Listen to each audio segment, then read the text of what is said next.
So for the next step, I'm going to use these colored slips. I buy a commercial porcelain clay body. This one is a standard clay body. I don't remember the number, but it's their standard cone 6 clay body porcelain. And that comes in both a dry mix as well as in a box clay that's moist clay. So I buy both the box of moist clay as well as the dry mix. So that makes it very easy for me to make a slip out of powdered porcelain. So I'll just add that dry mix into a bucket with some water, and then in this case I'm using mason stains. So to make these colored slips, I'm mixing in mason stain with the powdered porcelain. In this case, in the case of the black slip, I'm using 10% mason stain. So for every 100 grams of porcelain I have, I'm mixing in 10 grams of the black stain.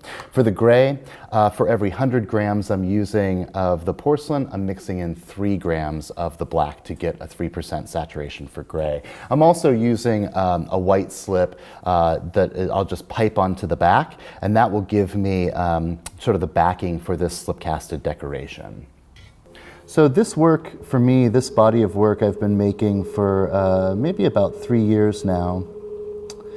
And it started for me on a trip to China. I did a residency at a residency center in Jingdezhen. And while I was there, they had a slip casting facility there. And I don't have a slip casting facility at my studio, so it was kind of a new facility for me to try and sort of experiment with and explore. And so I started working with these colored slips and piping them out onto found plaster objects. I think what I like about this process is that it's similar to slip trailing, and that would be kind of a surface decoration that you would do on an already finished pot. But I'm actually starting with the decoration. I'm starting with the slip trailing, and I'll be sort of putting that down as the first decorative layer of my work. So instead of making a pot that's decorated at the end of the process, I'm actually making a pot that's decorated at the beginning of the process. But I think the idea of making an object that's decorated first, it makes the decoration primary, not secondary. It doesn't come at the end, it comes at the beginning. So I can really spend a lot of time focusing on the different kinds of decorative elements that I want to embed in the work, and it's less of kind of an afterthought. It's more of the catalyst for all the other decisions I'll be making in the work. So now that I've piped the colored clay here, I'm going to back this with just some white porcelain. Now that white porcelain is the same clay body that I'll be using to press mold the object out of, so it should be seamless in terms of color.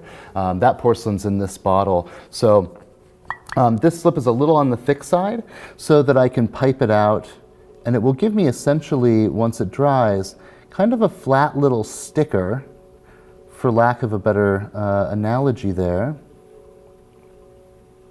that once it gets dry enough, I can peel off of this plaster bat, and I can really do whatever I want with it. If you're familiar with the process of sprigging, it could be a sprig mold that I could put on the outside of an object.